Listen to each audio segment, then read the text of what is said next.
En la anterior clase habíamos visto un nuevo capítulo que eran los circuitos de corriente directa. Habíamos visto los diferentes tipos de fuente y lo más importante, el convenio de la corriente, ¿no? El convenio de la dirección de la corriente. También hemos visto los diagramas de caída de potencial y básicamente eso era todo. Ustedes tenían que hacer un pequeño resumen de lo que eran las resistencias en serie y en paralelo. Sin embargo, acá vamos a hacer un rápido repaso de cómo se trabaja cuando tenemos resistencias en serie. Entonces acá, por ejemplo, tengo un circuito donde tengo 3 resistencias conectadas en serie y una fuente de voltaje. Entonces, por el convenio de corrientes, la dirección de la corriente sale de acá, de la polaridad positiva de la fuente, y va circulando por todo el circuito.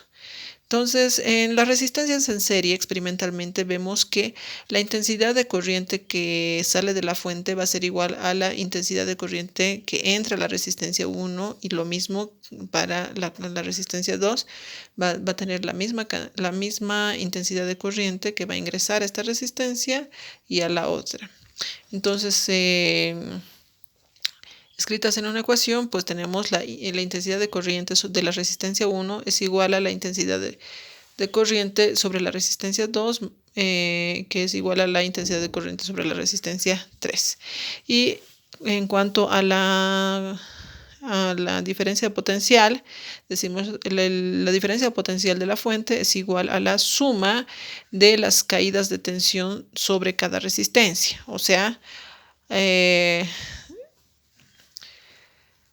la diferencia de potencial de la fuente es igual a la diferencia de potencial sobre esta resistencia, que le vamos a llamar de delta V R sub 1, más la diferencia de potencial sobre esta otra resistencia, sobre la resistencia 2, más la diferencia de potencial sobre la resistencia 3. Entonces, en un circuito en serie decimos la diferencia potencial de la fuente es igual a la suma de las diferencias de potencial sobre cada resistencia, que lo tenemos acá. Entonces, en los circuitos es muy común que existan cantidad de resistencias que bien pueden estar conectadas en serie o en paralelo, y estas se pueden simplificar en operaciones si nosotros, en vez de utilizar estas 3 resistencias, pues usamos una sola resistencia, o lo que es encontrar la resistencia equivalente en serie. ¿Sí? Entonces, este circuito quiere decir que nosotros vamos a tratar de encontrar un circuito que resuma el comportamiento de la intensidad de corriente sobre este circuito. Entonces, acá decimos, estas 3 resistencias van a equivaler a una sola resistencia que se va a llamar resistencia equivalente en serie, y tenemos la misma fuente de voltaje. Entonces, dado que en estos circuitos se va a cumplir la ley de Ohm, podemos reescribir esta ecuación usando la ley de Ohm. Entonces decimos, la caída de tensión de la fuente es igual a R por I, ¿verdad?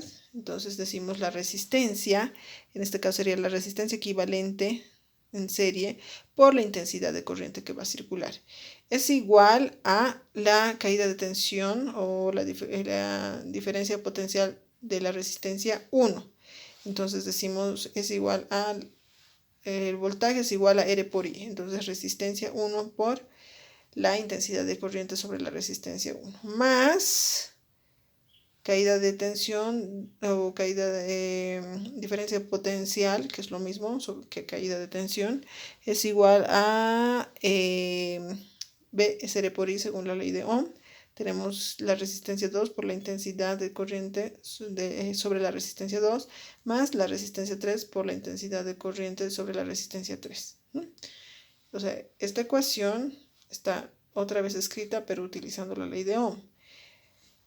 Teniendo esta ecuación, yo me fijo que, bueno, acá hemos visto experimentalmente que la intensidad de corriente es la misma. Entonces, la intensidad de corriente R1, R2 y R3, o sea, I sub R3, son iguales y es igual a la intensidad de corriente que sale de la fuente. Entonces esta I es la misma y nos queda la resistencia equivalente en serie es igual a R1 más R2 más R3.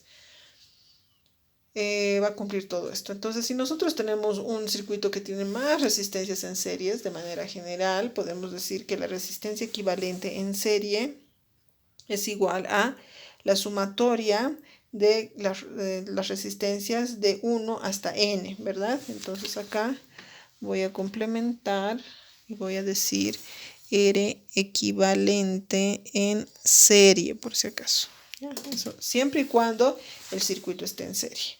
¿Qué pasa con los circuitos en paralelo? Entonces acá, cuando tenemos resistencias en paralelo,